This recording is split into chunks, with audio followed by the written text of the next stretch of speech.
하 5장입니다.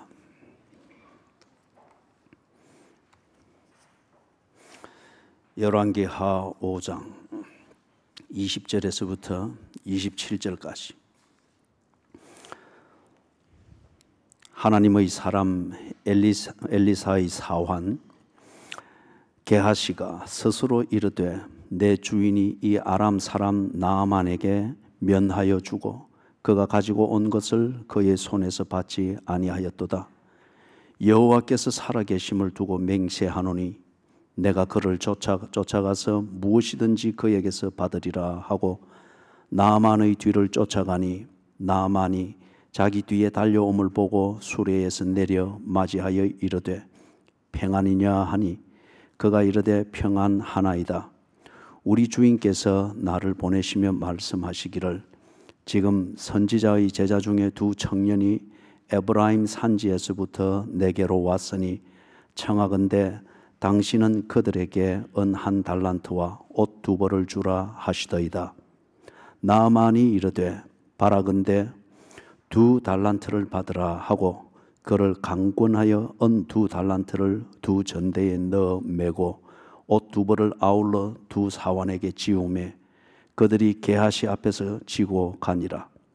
언덕에 이르러서는 게하시가 그 물건을 두 사환의 손에서 받아 집에 감추고 그들을 보내 가게 한 후 들어가 그의 주인 앞에 서니 엘리사가 이르되 게하시야 네가 어디서 오느냐 하니 대답하되 당신의 종이 아무데도 가지 아니하였나이다 하니라.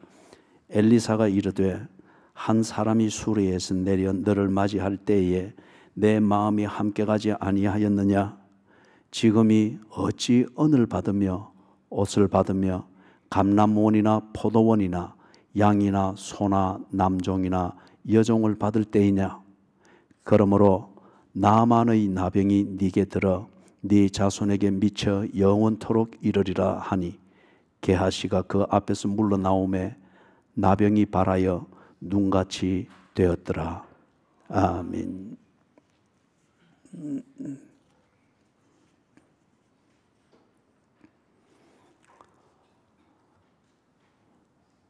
나아만은 지난주를 보았던 나아만은 하나님이 내 길을 인정하면은 내가 하나님의 길을 인정하겠다. 그런 종류의 사람입니다. 나를 인정해 주면은 내가 당신을 인정하겠다. 그러기 전에는 결코 대화가 안 되는 사람입니다.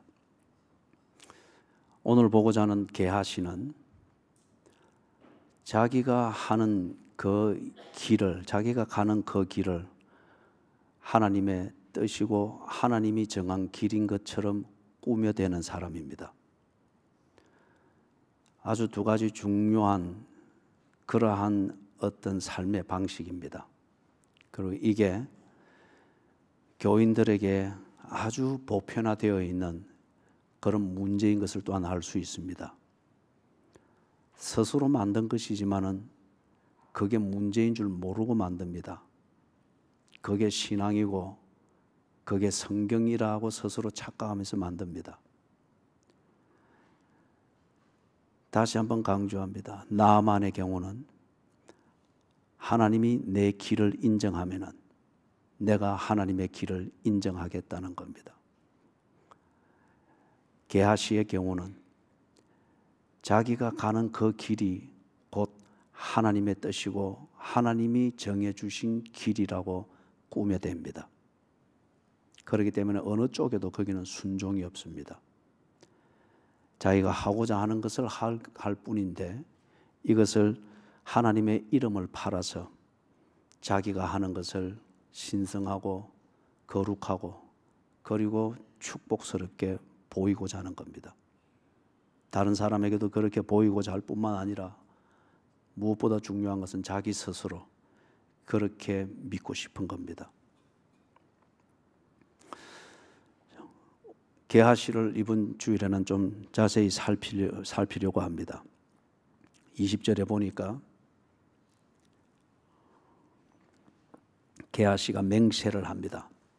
맹세를 하는데 가장 큰 그 어떤 근거를 가지고서 자기가 하고자 하는 이 결정과 그 실천이 옳은 것이다 하는 이것을 믿도록 만들려고 합니다. 그게 뭡니까? 여호와의 살아계심을 두고 맹세하노니. 우리나라 같은 경우는 전해져 내려오는 그런 표현에 이게 아니면은 내 열 손가락에 장을 찢은다 그러죠. 또는 내가 이게 내 말이 지금 거짓말이면은 내가 성을 바꾼다 또는 이름을 바꾼다. 그렇게 하면서 내가 하고자 하는 것이 옳은 것임을 상대방으로 하여금 믿게 만들고자 하죠. 이게 맹세입니다. 그런데 지금까지 손에 장 찢은 사람이 한 번도 없고 성을 바꾼 사람이 아무도 없습니다. 하고자 하는 것은 자기가 하고자 하는 대로 다 했는데, 여호와의 살아계심을 두고 맹세하는데 16절에 보면은 하나님의 사람 그리고 선지자로 존경받고 인정받고 있던 엘리사도 자기가 나만이 주는 선물을 거부하는 그것이 옳고 그 다음에 이 선물을 받아서는 안 된다고 하는 이걸 분명히 하기 위하여서 여호와께서 살아계심을 두고 맹세하여서 그렇게 처신을 합니다. 반면에 20절에서는 바로 이 하나님의 사람 엘리사가 하는 그 일을 직접 보았고 그 현장에 있었고 똑같은 문제를 두고서 엘리사의 사환인 이 게하시는 똑같은 맹세를 하는데 그러나 내용은 전혀 다릅니다. 자기의 주인 엘리사가 거부했던 그것을 게하시는 얻어내기 위하여서 엘리사가 했던 그 맹세를 게하시도 똑같이 합니다. 여호와께서 살아계심을 두고 맹세하노니. 엘리사는 그것을 거부합니다. 그러나 게하시는 똑같은 맹세로 그것을 꼭 차지하려고 합니다. 어느 것이 옳은 것일까요? 똑같은 표현이고 똑같은 하나님의 이름이고 똑같은 기도고 그랬는데 엘리사가 옳은 겁니까? 게하시가 옳은 겁니까? 이걸 우리가 열정이든지 열심이든지 진지한 분위기든지 이것으로는 구분이 안 됩니다. 이것으로 치자면 엘리사도 진지하듯 게하시도 얼마나 집중하고 진지합니까? 예? 어느 것이 옳은, 어느 사람이 옳은 것인가 하는 이것은 두 가지를 보아서 알 수 있습니다. 하나는 그 뒤에 이어지는 맹세하고 그 다음에 그 맹세를 가지고서 살아가는 그의 일상의 삶의 내용을 들여다보아서 알 수 있습니다. 우리는 이걸 보고 도덕이라고 합니다. 공자왈식 도덕, 맹자왈식 도덕, 장자식의 도덕, 노자식의 도덕 이걸 그런 수준 정도로 말하는 게 아니죠. 그것도 어느 수준에서는 도덕이라 말할 수 있겠으나 그 도덕을 규명하는 기준은 정말 상대적입니다. 서양에 가면 통하지 아니하고 공자가 도덕이라 규명하는 데 사용했던 그 기준이 칸트에게 갖다 대면은 칸트의 도덕에는 그게 맞지 아니하며 회의론으로 그렇게 치부되어져 버립니다. 도덕이 되기 위하여서 절대적 기준이 있어야 됩니다. 절대적 기준이 있어야 됩니다. 그렇다면 여기서 둘 다 여호와께서 살아계심을 두고 맹세한다. 여호와가 그들의 절대 기준입니다. 그러면은 그들의 일상의 삶의 내용을 들여다볼 때에 여호와의 성품과 여호와께서 하신 말의 뜻과 일치가 된다면은 그들의 삶의 내용은 도덕적입니다. 그러나 여호와의 성품과 여호와께서 하신 말씀과 모순이 되고 그 다음에 그게 충돌이 된다고 하면은 그 일상의 삶의 내용은 열심히 사는 것일지는 모르나 비도덕적입니다.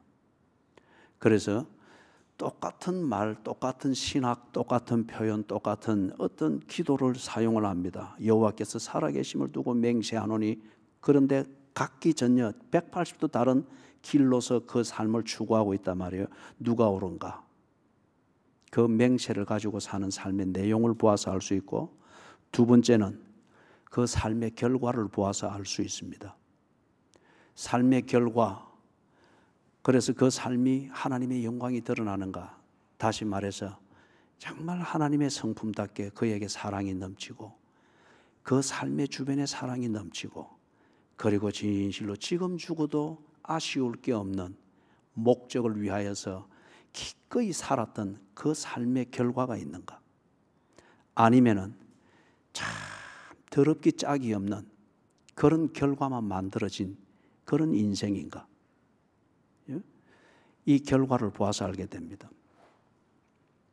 21절에서부터 게하시의 이 삶의 내용을 좀 들여다볼 수 있고, 그리고 마지막 27절에서 그 결과를 볼 수가 있습니다.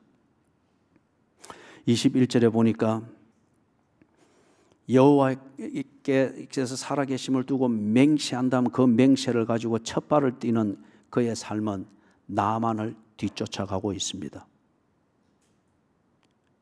엘리사는 여호와께서 살아계심을 두고 맹세한 결과 그 맹세를 가지고 살아가는 그의 첫 발은 여호와를 뒤쫓아가고 있었습니다. 그런데 나아만은 여호와의 이름을 두고 맹세하였으나 그의 삶의 내용은 나만을 열심히 뒤쫓아가고 있습니다. 오늘 여러분들은 여호와께 기도하고 사는 삶의 내용은 세상을 열심히 뒤쫓아가고 있는 것은 아닌지요? 게하시가 나만을 열심히 뒤쫓아가는 것은 나만에게 있는 것, 그것이 지게 해답이라 믿고 그게 지게 행복을 보장해 줄 것이라 믿고 열심히 뒤쫓아갔습니다. 엘리샤는 여호와께 있는 그것이 해답이며 그것이 행복을 보장하는 것이라 믿고 여호와를 열심히 뒤쫓아갔습니다. 여러분은 무엇을 뒤쫓아가고 있습니까? 그리고 여러분은 그렇게 열심히 뒤쫓아가는 그 삶을 위하여서 어떤 가치관을 가지고 그 삶을 정당화하며 뒤쫓아갑니까? 여호와께서 살아계심을 두고 맹세했다면 분명히 여호와께 등을 보여서는 안 되는 삶을 살아야 되는 건 상식입니다.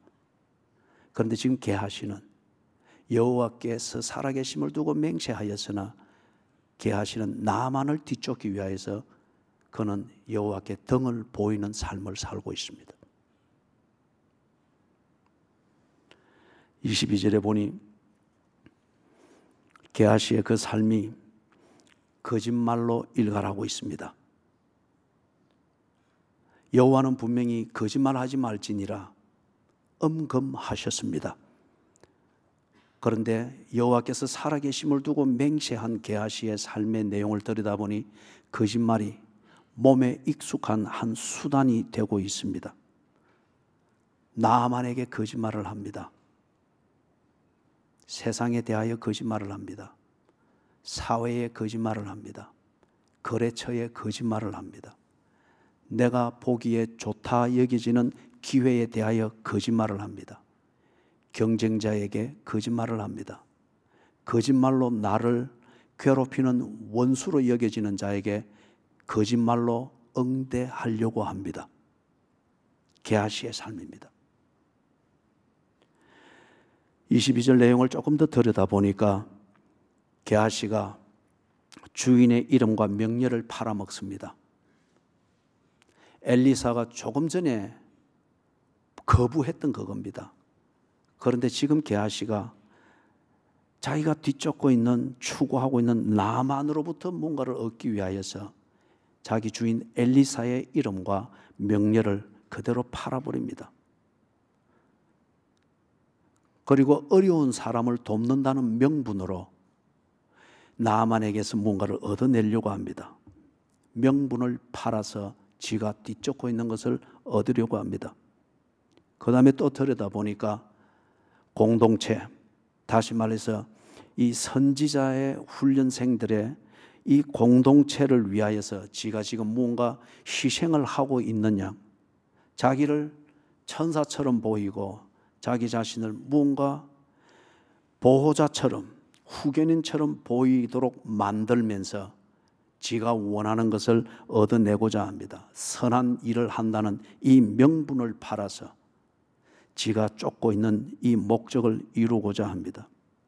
그리고 좀 더 들여다보니까 솔깃한 내용이지만은 겉으로 우선 들어보니 공동체를 위해서 이타주의적으로 희생하고 있는 사람이고, 어려운 사람을 돕기 위해서 지가 어려움을 감수를 하고 있고, 주인의 심부름을 위하여서 수고를 마다하지 않고 애쓰고 있는 것처럼 보일 정도로 듣기에 솔깃합니다마는, 그러나 자세히 더 들여다보니까 거기에 뭔가 주서 섬긴 흔적이 역력합니다. 앞뒤가 맞지 않습니다. 논리가 맞지를 않습니다. 에브라임에서 두 청년이 내려왔다고 하는데, 구하고 있는 것은 은 한 달란트를 구하고 있고 옷은 2벌을 구하고 있습니다. 무언가 주서 섬깁니다. 내 욕구를 채우는 중심이기 때문에 이것을 이루기 위해서 사용하고 있는 그것이 어떤 숫자인지 어떤 대상인지 무엇이 필요한지 계산이 공평하게 서지를 않습니다. 거짓말의 특징입니다. 거짓말은 속이는 것이 목적이고, 거짓말은 내 원하는 것을 얻는 것이 목적이기 때문에 이 목적을 위해서라면 논리에 제한받을 필요도 없고, 도덕에 제한받을 필요도 없고, 양심의 가책에 제한받을 필요가 없습니다. 그런 것에 신경 쓰면 거짓말의 목적을 이룰 수 없기 때문에 그렇습니다. 22절에서 보는 것처럼 게하시가 여호와께서 살아 계심을 두고 맹세를 하면서 지 삶의 명분은 찾는데, 그러나 삶의 내용이 여호와와는 전혀 다릅니다. 여호와가 그냥 보고 계실 수가 없는 그런 내용으로 살고 있습니다. 23절을 보니까 게하시의 거짓말을 수단으로 하는 이 삶, 거짓말은 우리로 하여금 집착하도록 만듭니다. 그 집착이 결과가 나오기 전까지는 성실로 보이고 열심으로 보이고 뭔가 지조와 절개를 지키는 그런 것으로 보일 수가 있습니다. 그렇기 때문에 그게 뭔가 환상적이고 또는 가시적인 성공이라 여겨질 만한 그런 것들을 만들 수가 있습니다. 꼭 신기루처럼 말이에요. 23절을 보니까 게하시가 원하는 것을 다 얻은 것 같습니다. 그리고 두 종을 부릴 정도로 권력이 있는 것 같습니다. 그리고 그러한 전체 그림을 볼 때 무언가 존경을 받고 사람들로부터 도움과 부탁을 받을 정도의 명예를 가지고 소유하게 된 것처럼 보여집니다. 그래서 행복하게 여겨지고 부럽게 여겨지기도 합니다. 여러분 잊어서는 안 됩니다. 행복, 해피니스, 이것은 절대 목적이 될 수가 없습니다. 행복이라고 하는 이 추상적 분위기를 목적으로 삼기 때문에 우리의 목적이라고 하는 이 practicality, 이 실제와 실제적 삶이 다 망가지고 있습니다. 우리의 삶의 현장과 그 현장에서 의미를 만들어가는 일상의 삶은 실제적인 것입니다. 이것의 byproduct, 이것의 결과물이 뭐냐? 행복이라고 하는 것입니다. 그런데 우리가 이 행복을 목적으로 삼으니까 언제나 사람들이 사건 중심으로 살아갑니다. 사건 중심으로 살아가면서 자꾸 자극을 받으려고 하니까 거기에 타락이 나오고 중독이 나오고 그리고 망하는 것이 나오는 거죠. 행복이라고 하는 이것은 by product, 내가 어떤 목적을 가지고 그 목적에 어느 정도 성실하게 집중했느냐에 따라서 얻어지는 결과물입니다. 그렇기 때문에 행복은 누리는 것이지 행복을 가지고서 우리의 삶을 지배할 수 있는 것은 아닙니다.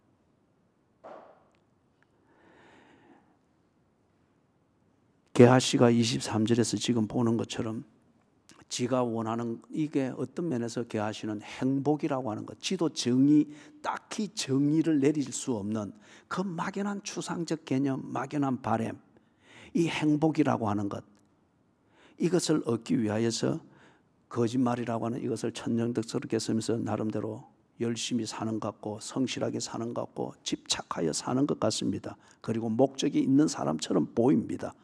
그래서 사람들이 큰 그림을 볼 때 재산을 얻었고 권력을 얻었고 명예를 얻었고 그것을 지금 행진하고 있는 이 그림에서 보듯이 성취감을 누리면서 행복의 정점에 이르는 것처럼 보입니다. 그러나 자세히 보면은 지금 지 눈앞에서 행진하고 있는 그 은 2달란트와 외투 2벌과 이것을 지 집으로 옮겨다 주고 있는 두 하인은 게하시의 손아귀에 있지 않습니다. 멀리서 볼 때에 그것이 게하시의 소유인 것처럼 보이지, 그러나 가까이서 자세히 보니 이것은 게하시의 소유가 아닙니다. 게하시가 지 마음대로 움직일 수 있는, 지 손아귀의 재산이 아니고 지 손아귀에 들어온 권력이 아니고 지 호주머니에 들어온 명예가 아닙니다. 지가 목적을 위하여서 의미 있게 꺼내볼 수 있는 지 품속에, 영혼 속에 쟁겨져 있는 성취감이 아닙니다. 지가 추상적이고 막연하게 바라는 이 행복감에 젖어들기 위하여서 무언가 히로뽕 한 대를 맞은 그 결과물로서 취해 있는 것과 같은 신기루와 같은 이 그림이 지금 23절의 이 그림입니다. 거짓말이 우리에게 가져다 주는, 그리고 우리를 속이는 그런 짝퉁 성공입니다. 24절을 보니 그 실상이 분명히 나타나죠. 24절은 도둑질한 물건을 지키는 도둑놈의 그 심리와 긴장과 같습니다. 24절을 보니까 그 물건들이 게하시의 집에 들어가 있습니다마는, 그러나 외투가 있어야 될 자리에 외투를 두지를 못합니다. 그 1달란트나 되는 그 은이 있어야 될 자리에 그 은을 두지를 못합니다.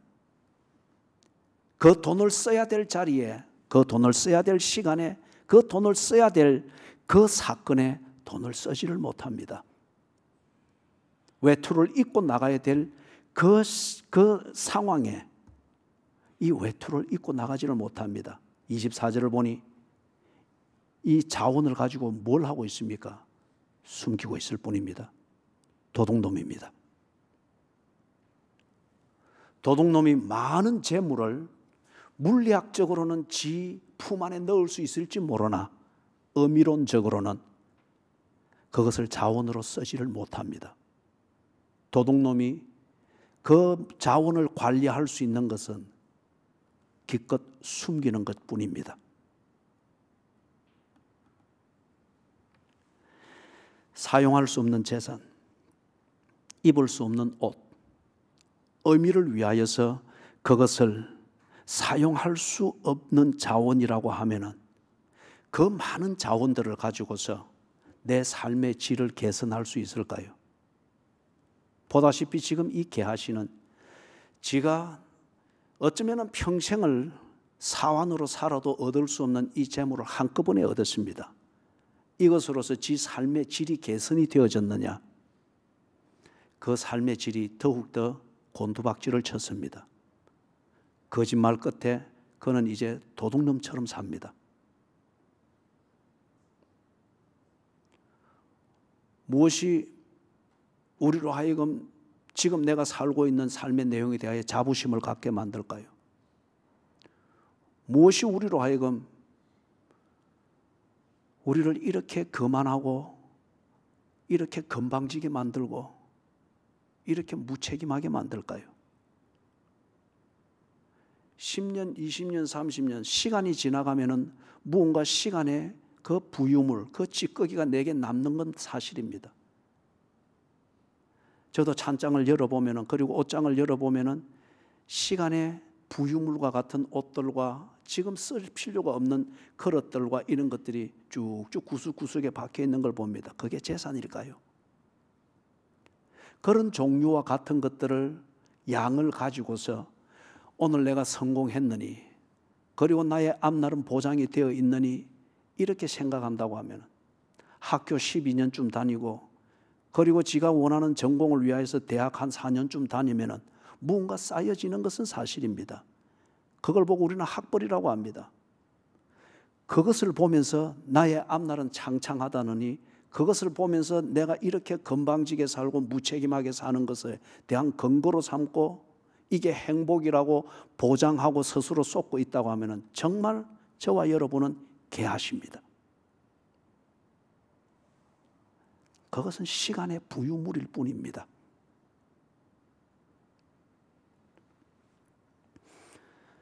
개아씨가 많은, 우리 표현으로 말하면 평수도 늘렸고 부동산도 더 늘렸고 뭔가를 했고 했으나 그것으로 삶의 질이 나아지지를 않습니다. 오히려 도둑놈처럼 살고 있습니다. 25절을 보니까 게하시가 더 나아가서 거짓말을 합니다. 이제는 누구에게 거짓말을 합니까? 하나님의 사람에게 거짓말을 합니다. 지 주인에게 거짓말을 합니다. 그 시대의 선지자에게 거짓말을 합니다. 하나님의 말씀을 대변하던 그 선지자에게 거짓말한다는 것은 하나님의 말씀에 대하여 거짓말을 하고 있습니다. 25절의 그림을 보니까 게하시가 주인 엘리사를 만날 때 분위기는 변함이 없습니다. 어쩌면은 더 신중합니다. 도둑놈이 지 원하는 물건을 갖기 위하여서 갈 때에 그 방에 자고 있는 사람들이 깨지 않기 위하여서 그 그림을 보면은 얼마나 조신조신 행합니까? 정말 예의 있고 남을 배려하는 것 같습니다. 그러나 그 분위기를 만드는 도둑놈의 목적은 뭡니까? 그 사람의 물건을 훔치기 위해서입니다. 이 게하시가 엘리사를 만나러 들어가는데 평소보다 더 예의가 바릅니다. 평소보다 더 분위기가 있습니다. 평소보다 더 하나님의 사람 선지자 엘리사와 대화할 준비가 되어 있는 것 같습니다. 바울은 이걸 보고 경건의 모양이라고 했습니다. 신령한 분위기는 만들 줄 압니다. 그리고 내가 하나님의 사람 또는 그리스도인인 것처럼 모양새는 만들 줄 알고 분위기도 만들 줄 압니다. 그러나 게하시가 지금 여기서 뭘 하는 거예요? 이걸 만들면서 거짓말을 하고 있는 거예요. 경건의 생활과 은혜의 교제, 이걸 거짓말의 도구로 쓰고 있습니다. 엘리사에게 하는 이 대답을 보니까 이 게하시의 말이 참 큽니다. 큰 말입니다. 그 말이 신비합니다. 거기에다가 단호한 의지까지 보입니다. 아골골짝 빈들에라도 이웃을 내 몸처럼 사랑한다. 단호한 의지까지를 보이면서 이런 것을 사용을 합니다.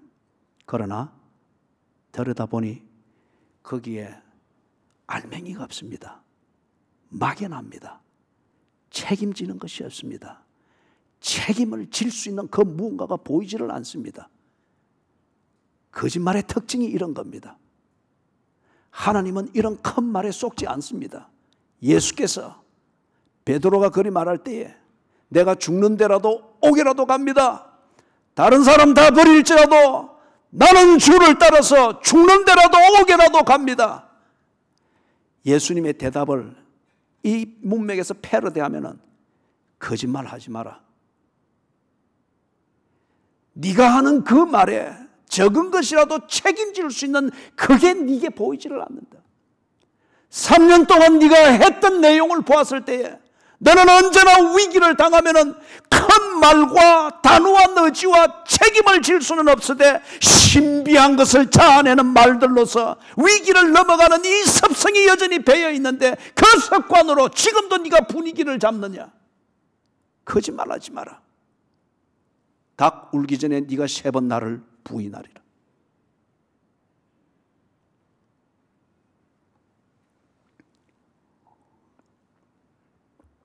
(26절에)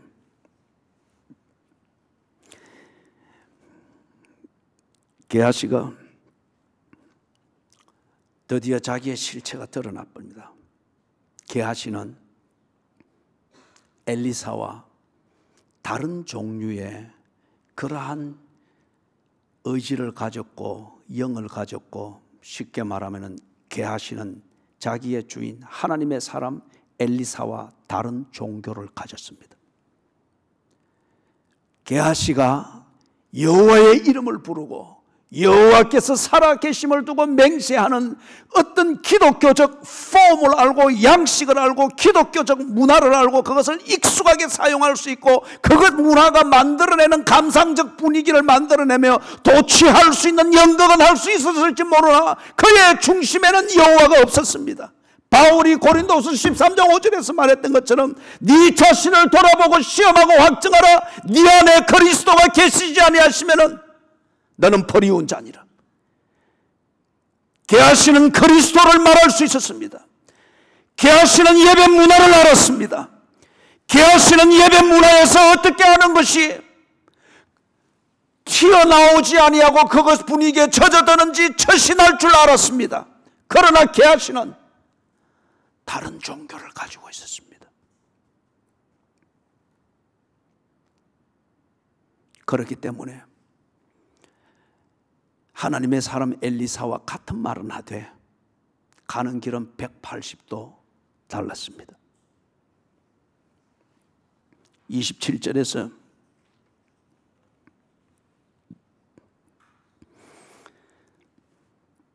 그 결과가 나옵니다. 26절 마지막에 보니 참 하나님의 사람 엘리사가 자기의 사환 게하시의 이 실체를 드러내면서 이 실체를 고칠 수 있도록 엘리사가 얼마나 사려 깊게 게하시를 다루었겠어요.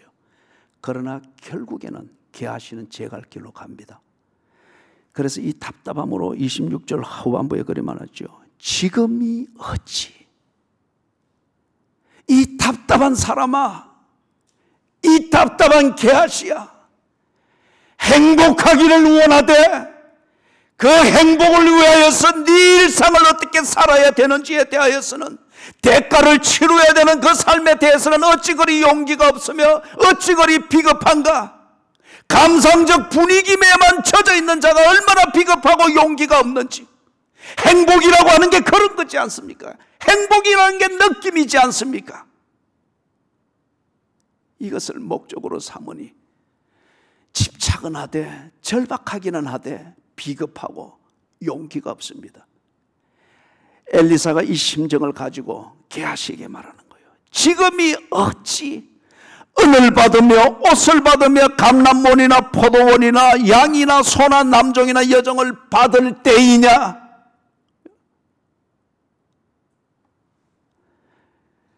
그리고 27절에 그 결과를 나타내죠. 게하시가 하나님의 사람이 아니라고 하는 것이 확연히 드러나 버립니다. 그리고 동시에 게하시는 어떤 종류의 사람인가, 그 낙인을 딱 찍는 것과 같은 그 일이 바로 따라 나옵니다. 나만의 문둥병이 게하시에게로 옵니다. 지극히 논리적입니다. 게하시는 나만의 뒤를 쫓아갔습니다. 그렇기 때문에 나만이 가진 것을 얻게 됩니다. 나만이 가졌던 것은 은이 아니고 외투가 아니고 그것으로 덮어두었던 문둥병이었습니다. 수치였습니다. 부끄러움이었습니다. 사망이었습니다. 멸망이었습니다.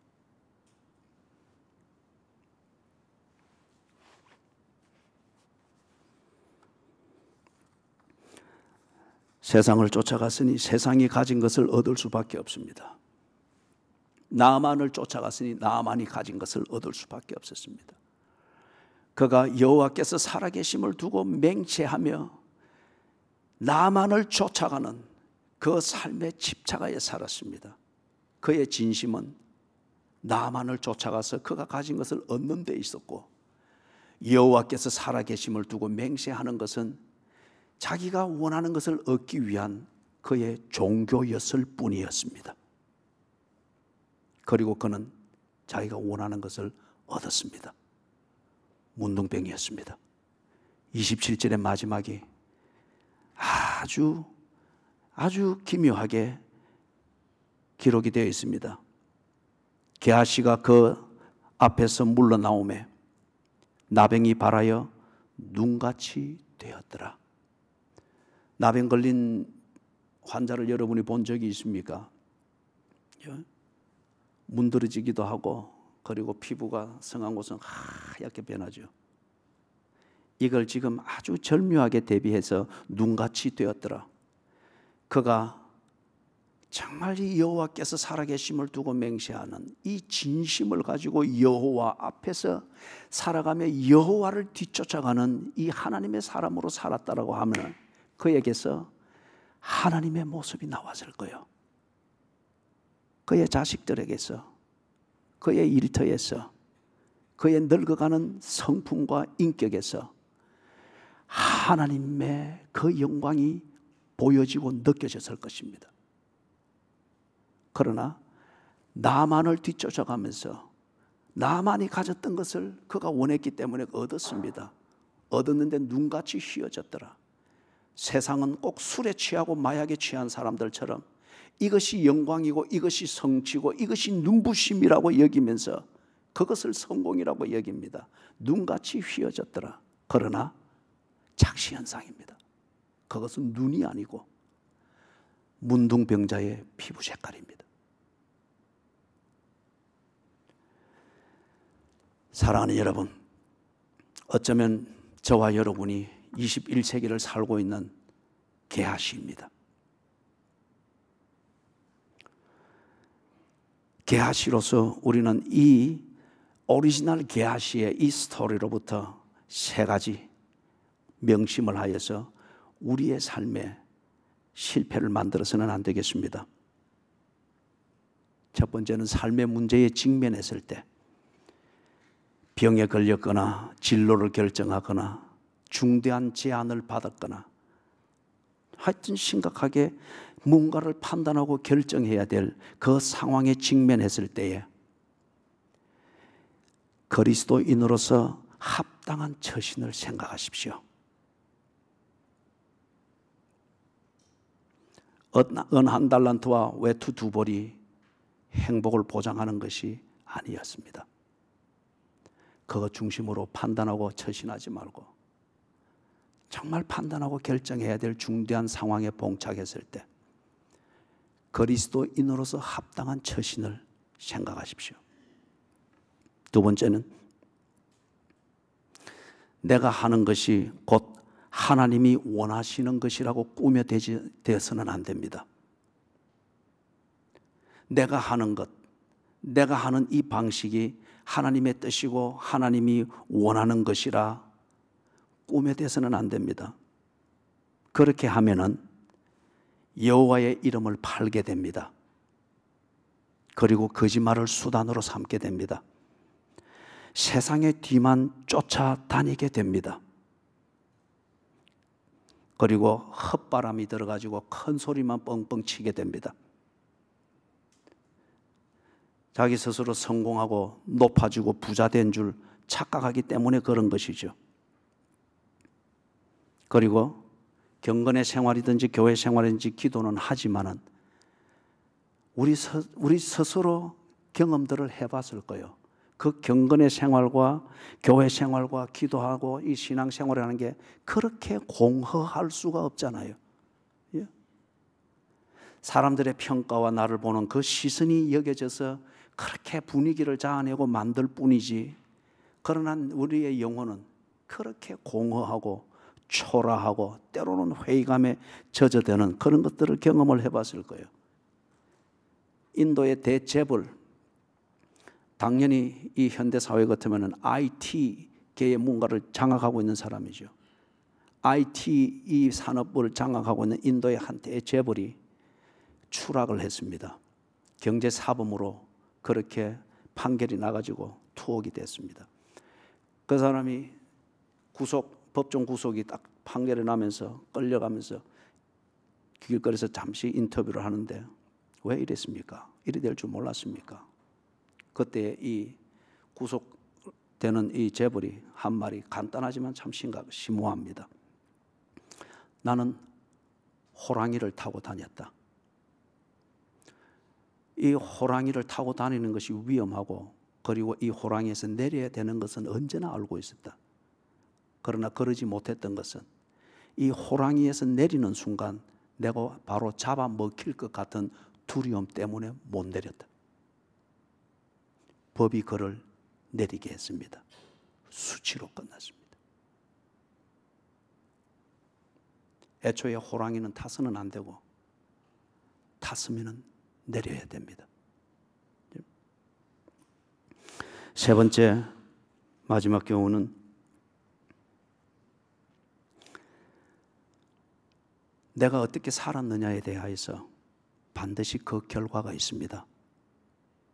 그 결과를 예상하십시오. 그래서 그 결과가 하나님의 영광에 합당하지 아니하는 결과, 좀 쉬운 표현으로 말해서 그 결과를 두고 내가 땅을 치고 통곡할 수 있고, 참 인간답지 못한 내 모습을 두고서 내 스스로 모래를 씹듯 그렇게 곱씹어야 되는 그런 인생의 종말을 맞이하는 것 같은 결과가 예상되어지면 그 삶을 살아서는 안 됩니다. 인생의 문둥병이 걸리는 그런 결과가 예측되어지는 그런 삶을 살면서 현재 내가 행복을 느낀다 속아서는 안 됩니다.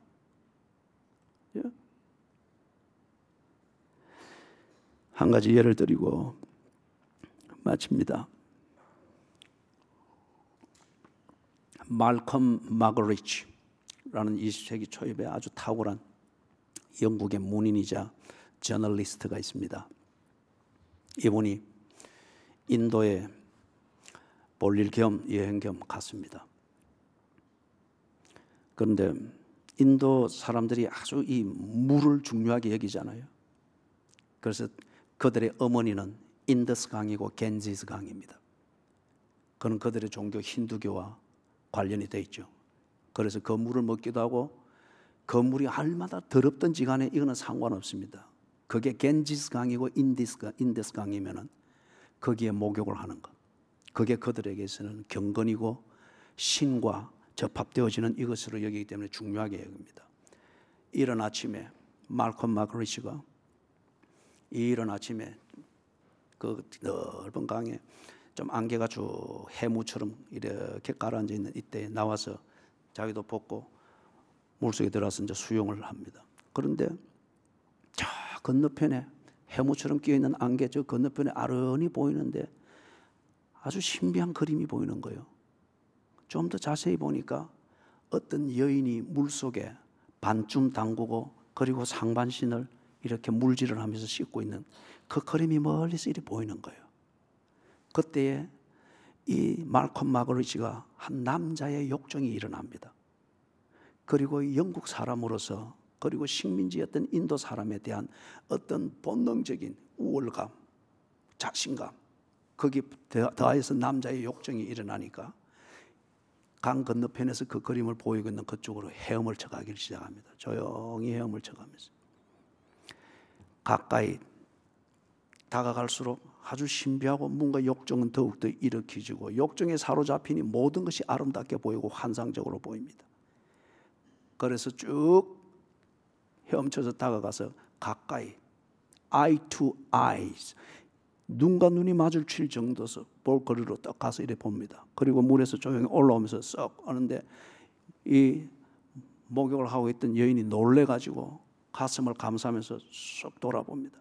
놀래가지고 돌아보면서 눈이 마주치자마자 말콤 마그리지가 거기서 막 쇼크를 받는 거예요. 그 모습 때문에. 문둥병자였습니다. 윤곽은 여인이었지만은 눈과 눈을 마주하고 가까이서 보니 욕정을 불태울 수 있는 실제적인 거리라 여기는 그 거리에서 딱 보니 눈이 허물어지고 코가 문드러지고 그리고 얼굴이 눈처럼 하얗습니다. 그리고 눈처럼 하얀 이 피부를 가지고 겐지스 강에서 강물로 씻고 있는 거예요. 말콤 마그리지가 쇼크를 받고 놀래가지고 오히려 더 겁에 질려가지고 왔던 길을 헤엄쳐서 손살같이 나가버린 거예요. 사랑하는 여러분, 말콤 마그리지가 그것이 욕정을 채우는 것이고 욕정을 채우는 것이 그날 아침에 행복이고 성취라 믿고서 기꺼이 아름답게 보이는 그것을 향해서 갔습니다. 갔으나 지가 아름답게 여겼던 그것은 문둥병이었습니다. 자기를 놀라게 만드는, 왔던 길을 다시 배에 수고를 하면서 돌아가도록 만드는 충격이고 실망이고 두려움이고 부끄러움이었습니다. 무엇을 쫓고 있습니까? 거기에 더하여서 정말 누가 더 비참합니까? 문둥병자가 되어 있는 그 여인이 비참합니까? 그 여인을 멀리서 보고 지 욕정에 취해가지고 그것이 행복이라 믿고 거기에 강물을 헤엄쳐 건너가는 목숨을 거는 이 말콤 마그리지가 부끄러운 사람입니까?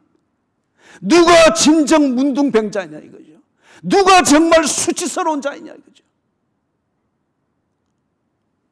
말콤 마그리지, 펜대의 힘을 가지고 당시에 많은 지성인들의 사고를 지배하고 했던 이 말콤 마그리지, 그러나 문둥병자인지 그게 정말 목적이 될 만한 가치가 있는지 구분하지 못하고 욕정 하나에 이끌려가지고 그렇게 목숨을 걸고 강을 쳐 겐지스 강을 헤엄쳐 건너가서 그 앞에 가서 쇼크받고 돌아오는 이 말콤 마그리지야말로 지성은 있는지 모르나 정말 지하끓임을 할 줄 모르고 필요할 때는 여호와께서 살아계심을 두고 맹세하노니 화려한 말을 쓰면서 짐승적 본능을 추구하는 겉은 지성인이나 내용은 욕정을 추구하는 짐승적 본능을 휘둘리는 짐승에 지나지 아니하는 이 지성인이야말로 진정한 문둥병자지 않느냐 이거죠.